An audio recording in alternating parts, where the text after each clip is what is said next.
Well, hello, all you Build-A-Quilters out there. Today I decided that I wanted to do a video for you about to make a special pouch for your Build-A-Quilt blocks. Because sometimes I hear that some of you have lost them. No, you wouldn't do that, would you? Well, I won't tell anyway. The secret is mine. Or maybe you want to go to a retreat or somewhere, or you're transporting them wherever. So this fun little vinyl pouch is something you can make and store your little Build-A-Quilt blocks in for transportation or whatever you want to do. And it's a fun little pouch. You could use it even for scrapbooking or whatever you like to do. This is going to be a real simple little pouch to do, and I have to give the credit to one of our ladies from our local quilt shop. Her name is Susie. She found this on Moda Bake Shop, so I can't take all the credit for this at all. She did the alterations to it, as well as just told me about it. All I'm doing for you is the demonstration today. So Susie, thank you very much for sharing this. And at the bottom of your screen, what you're going to see is a link to the original Moda Bake Shop pouch where you can go and find all the directions that I'm doing today. But I will also give you a shot of the alterations that I have done to this so that you can make it yourself. You just have to make it bigger, or else our fun little Build-A-Quilt blocks won't fit in there. Okay, so let's get started. So, I meant to show you the back. So you can choose your fabrics however you like. And because this side of the pouch doesn't show as much, that's more your inner. This would be your outside that everybody'd say, ooh, oh, I love that fabric. This is fun Allison glass fabric that you can fussy cut if you'd like. So what this takes is, you're going to start with 2 fat quarters that coordinate. And then you also are going to have a 7-inch strip of coordinating fabric, and then you will also have your binding strip of fabric, and which we'll get to in a little bit. So the first thing I'm going to do right now is I am going to take and I am going to cut my 15-inch squares, and that's what it takes for this. And if you'll notice, I've laid my fabric wrong sides together so that they match up better, and I've already got them kind of ready to go. So I'm going to line this up nice and straight here. Typically, I do not use my cutting mat as a guide when I cut strips and things, but for this particular pouch, it's just as easy and quick not to have to mark it. So the first thing I'm going to do is put those 2 together. As you know, we want to get this nice and straight, so I'm going to get that line straight. I'm going to move it down right here.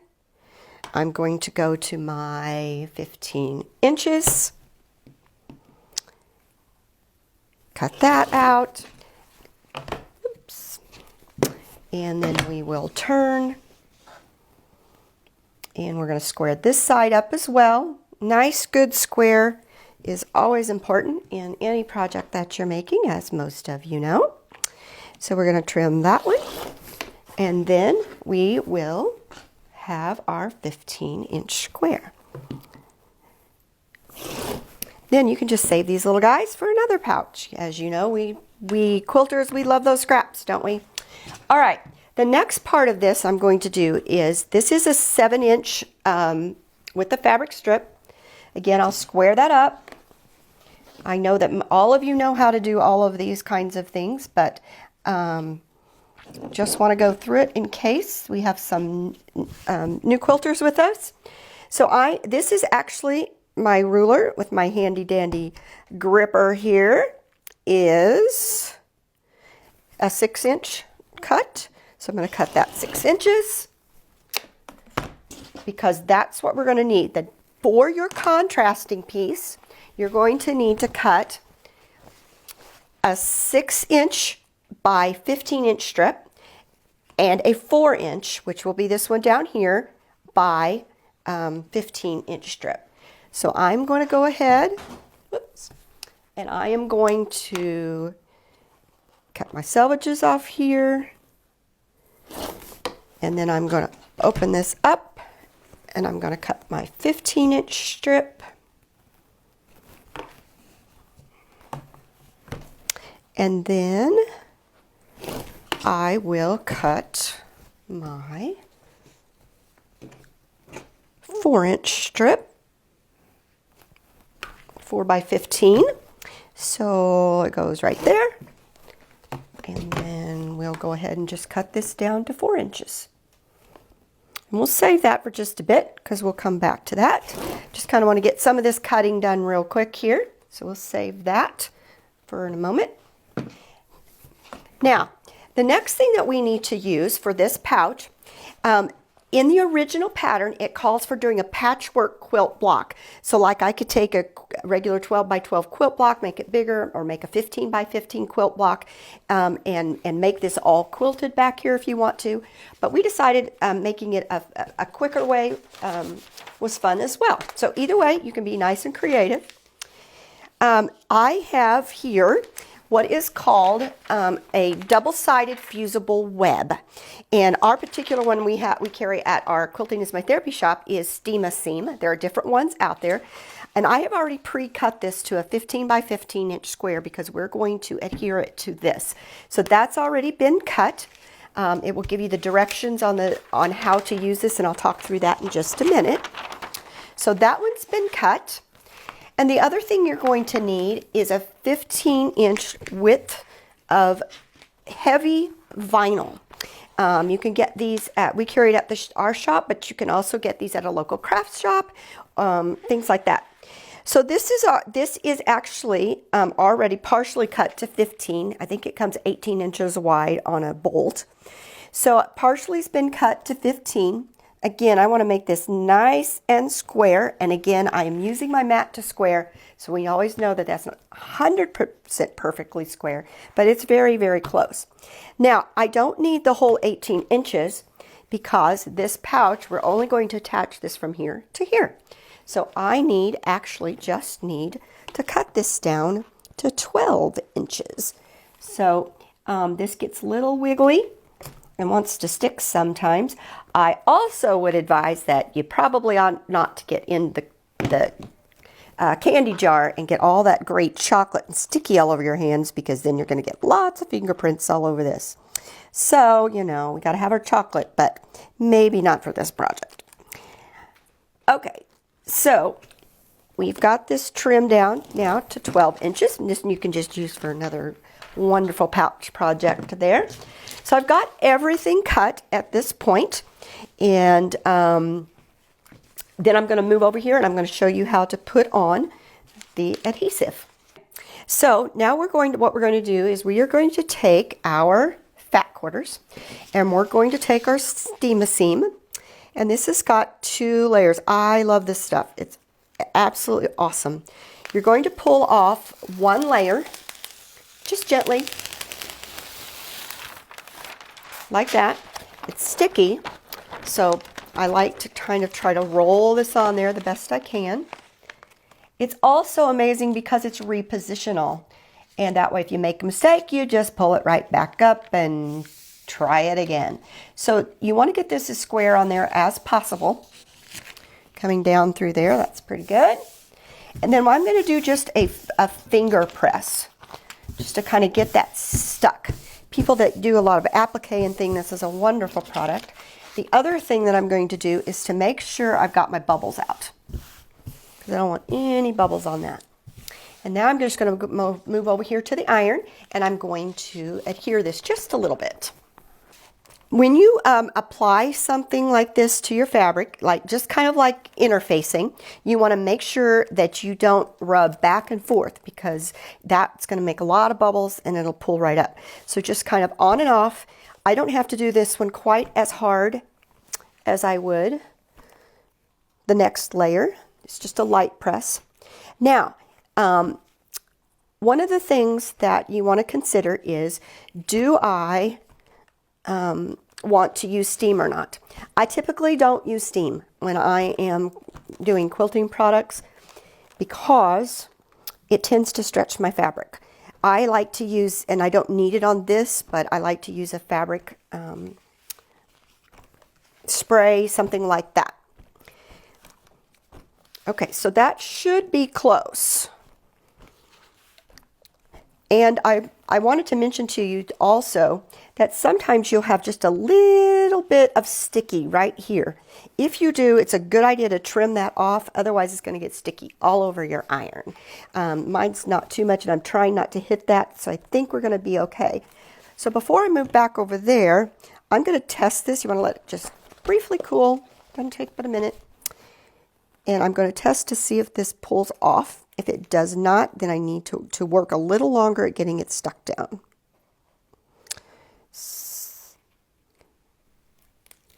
Yep, it's stuck. So I'm going to move back over here so you can see a little bit better. And I am going to just very gently pull this off of here. Again, it's sticky, so don't let it go back on itself. Just like that. So now this is really tacky and sticky.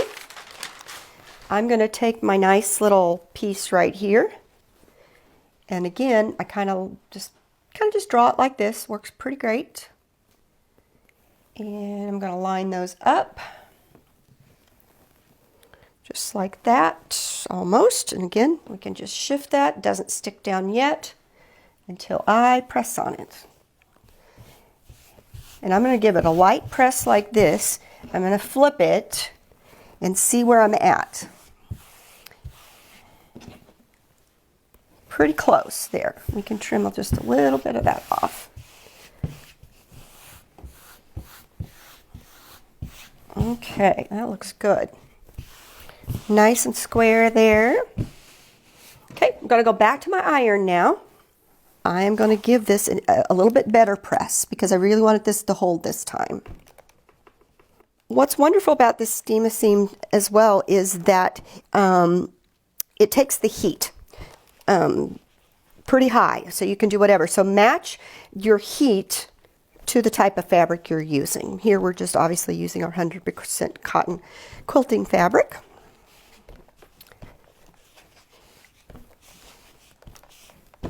And I think we are done.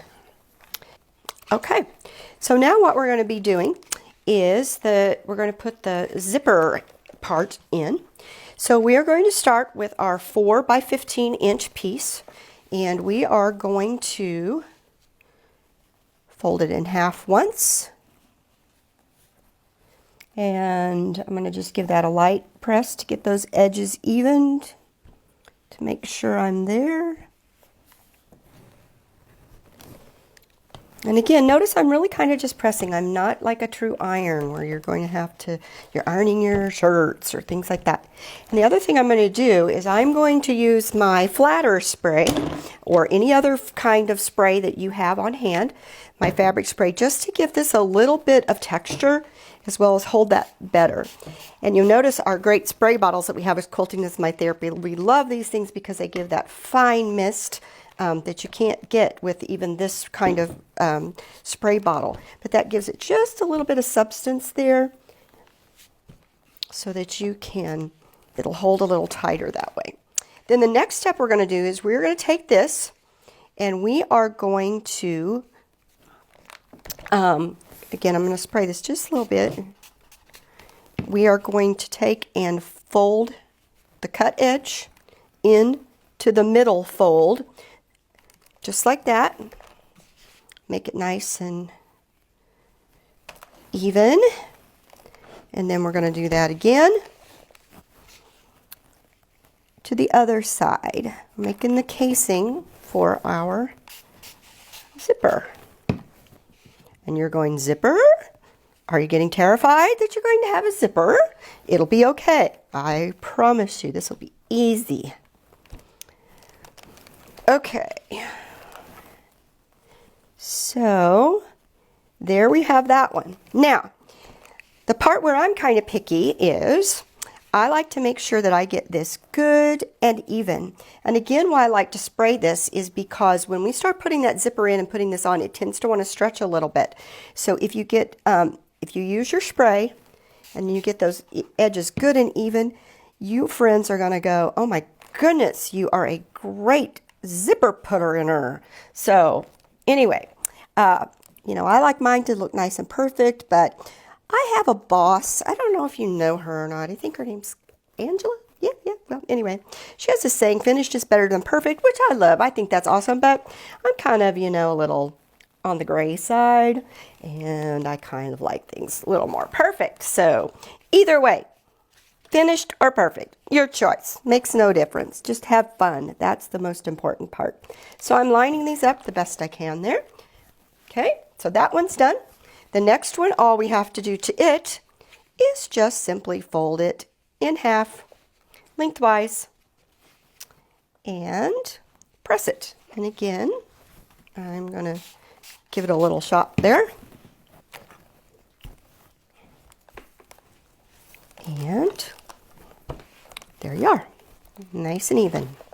Okay, I'm going to go back over here. All right, what I'm going to do now is I'm going to bring this over to my vinyl, and I am going to put my vinyl, I'm going to butt it right up against that fold, just so it's good and tight.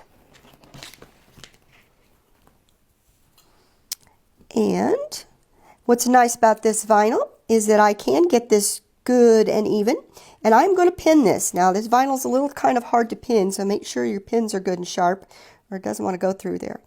Now I normally don't pin perpendicular like this, but I'm going to for this purpose, because when I experimented earlier it seemed to flow a little bit better if I had my pins like this than if I had them on the diagonal. One of the things that I recommend that you do before you pin this all the way down is that you want to start at the end, both ends, and pin, and work this back in, because sometimes, like I said, it will stretch a little or it will bubble just a little bit. So I'm going to do my ends first and work towards my middle, and then sometimes I have to wiggle back and forth, just like you're working in gathering or anything else. If you're a seamstress, then this will help to facilitate that from being quite so shifting to the edge. It tends to want to just shift down here and get awkward. So we're going to keep that like that, like that.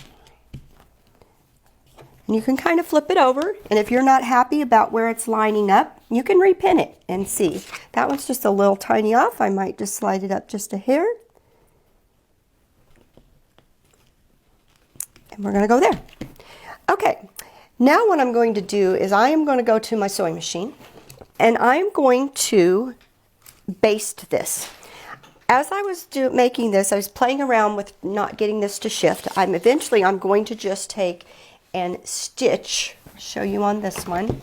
I'm going to stitch right here along the edge, and then along the edge of the zipper. And I'm just going to come down here, and I'm just going to baste right down the middle of this little thing. And again, I may have to, I know that my pins are kind of awkward here, and that's okay. I can shift if I want to make sure that's even. I'm going to go right down through here, just kind of quickly down through the middle.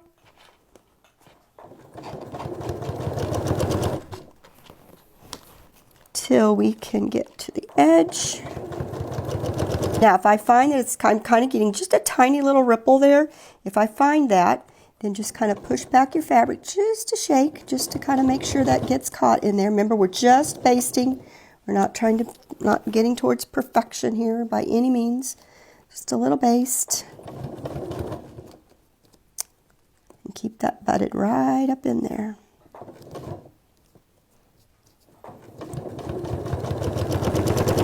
Okay, there we go.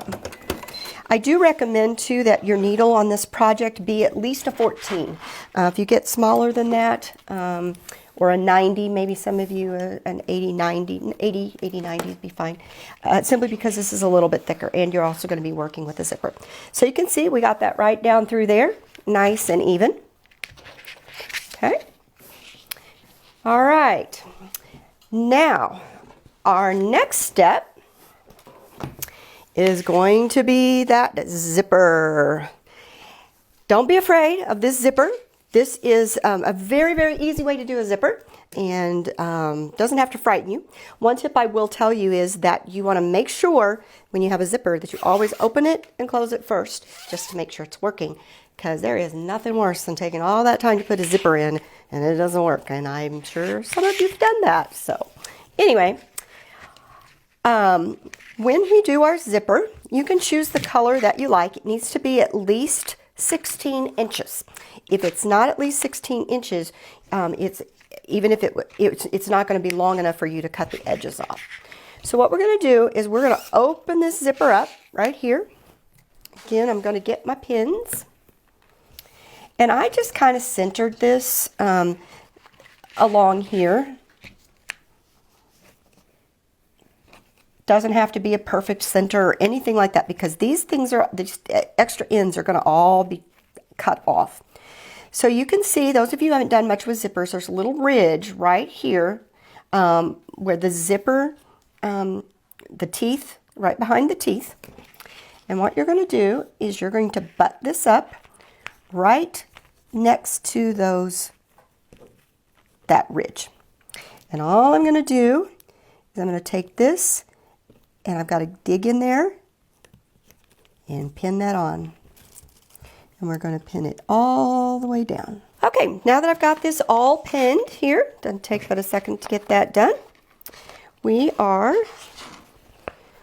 going to stitch this. If you've noticed, I have put on my zipper foot because that makes it a lot easier to stitch with. You don't have to do that, but if you have it, I would switch it out so you make it a lot smoother. And just line that right up.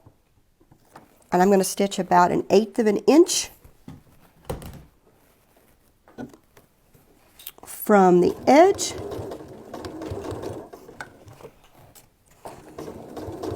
Try to remember to pull out those pins before you stitch over them. This foot's great because it lets you just guide right along that ridged edge. Gives you a nice straight line.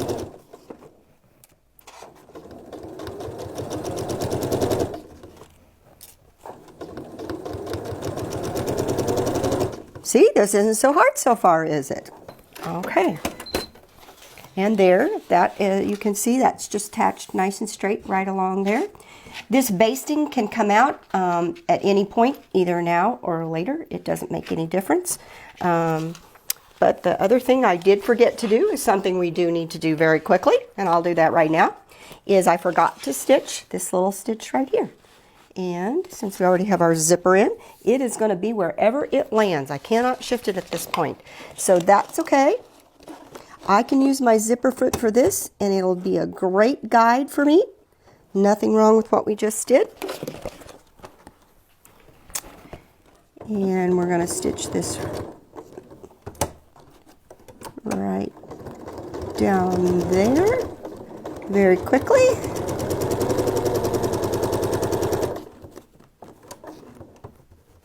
This vinyl tends to cling to your machine just a little bit. Sometimes I'll put a piece of paper or a fabric underneath there if I need to keep it from slipping or from sticking. Makes it glide just a little bit better.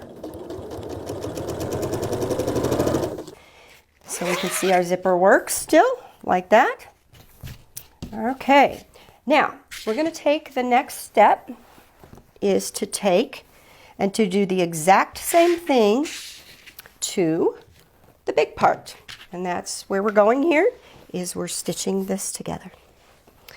So we're going to take this, and here is where you want to make sure that's really, really important for you to, again, put your edges, start with your ends,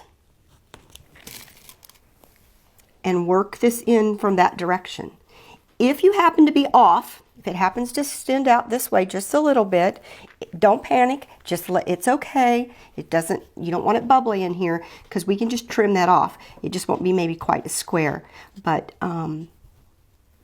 it's not a disaster, and it's not the end of the world. So just it'll work just fine. So once again, we're just going to pin this along here, and then we will be ready to stitch it. Okay, so we've got this pinned. Switched my needle to the other side of my zipper foot, depending on which direction you're going. Again, you notice I'm not really back stitching or anything. You don't need to because we're going to catch that in the seam in a little bit. Okay, so I'm coming to the end right here. And if you'll notice, we have very little shifting right there because we pinned it and everything like that. So now we have our zipper put in. Awesome. Okay, now we've got this zipper in. Looks nice and straight here and here, so that's awesome. That's the way we want it to be. One really important thing that you need to do, that if you don't do this, you're going to be really mad at yourself, is that we need to open this zipper right here. Just leave it about like that. It doesn't matter how far. But you want to make sure that you open that, because if I happened to stitch this, let me show you on this example right here.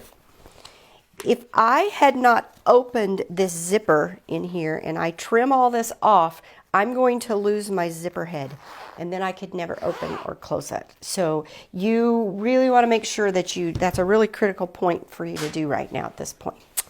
All right, the next thing I'm going to do is I'm going to take this. Remember, this I chose to be my back. And I'm going to take this, and I am going to line these up right here. And once in a while, that vinyl may be just a tiny bit off. If it is, we're going to trim that. That is not a big deal. Sometimes things shift. Tell you what I'm going to do. I'm going to zip that just for a minute to get these edges even. And we are just going to pin here and here. And then wherever else you like. It's up to you. Some of you are pinners, some of you are not. And that's okay too. Whatever your preferences is great. Okay. Now, the one nice thing here, now that I've got this, it's a little wobbly right there. I'm going to go ahead and pin it to keep it down.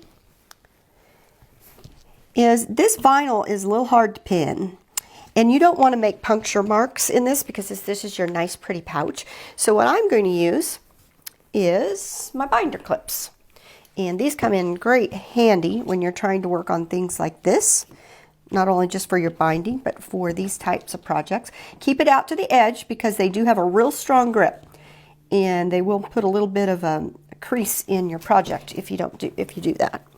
So again, I'm going to get this all lined up so I've got it good and square. And I'm going to put these binder clips around just every so often. It doesn't have to be super close or anything like that. Again, I'm going to do this real quick. A little bit of my vinyl is just a little bit longer. I'm just going to carefully cut right there, trim that off. I would advise that you not use a brand new rotary blade on the vinyl. It can dull it very quickly. Go ahead and just, this blade's not very new, so you'll be okay with that. It'll kind of dull them up a little bit. Plus, that steam seam will gunk and dull up your blades as well. So try to use a little bit older blade. Okay, now that I have this pinned and clipped, I'm going to go back over to my sewing machine and just baste this down. Don't forget to unzip there. You notice I didn't mention this before, but I am using my walking foot, and the reason I'm doing that is that when I tried to use my regular foot, this tended to be very slippery because your walking foot, as you know, glides things in 2 layers, kind of like 4-wheel drive does. So that's what really helps on that vinyl, is a little trick that I found to be helpful. So if you have a walking foot, do that. If you don't, it's okay. Now we're going to baste around here and try to, when I put on my binding, I usually stitch it at 1/4 inch. So if you'll just come in a little bit shy of that 1/4 inch, you won't see your stitching. Now I'm getting ready to come back to my zipper again. This one tends to want to part just a little bit because obviously it's unzipped. So I just kind of hold it together there a little ways. The thread's going to go through that anyway, so it doesn't have to line up perfectly.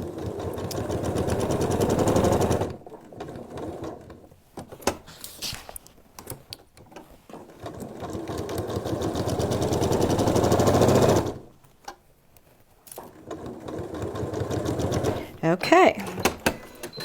So there you have the essence of your pouch. Now, if you've noticed, I've got my little tails here, just like I do on this one, right here. And in this particular tutorial, I am not going to actually demonstrate the binding. Most of you are quilters and you know how to place binding on. There is no difference in putting this binding on than there is any other quilt.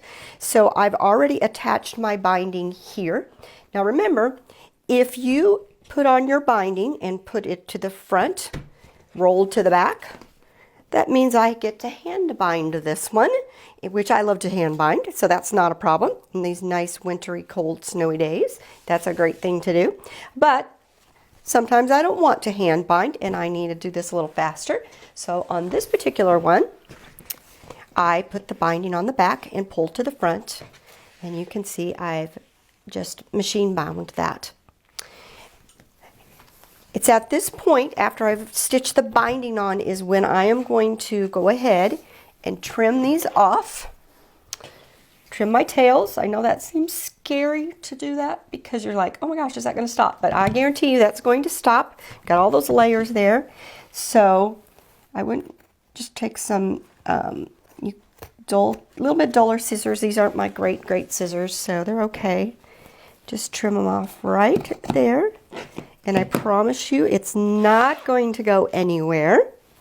So then we are ready to now just take and do our binding. Ready to go. And we can put our block right back in here and transport to our Quilting is My Therapy events, your local guilds, your retreats, anything you want. And for a fun little trick like that. And again, we thank Susie and Moda Bake Shop for providing this for us. And I did want to tell you, this is actually, for all you Build-A-Quilters out there, where I cut all of your fabric every month, all 900 of you. So this is my cutting space and my warm, fuzzy place to be. And I'm always glad to do that for you. So it was a pleasure getting to teach you this today. And happy Build-A-Quilt!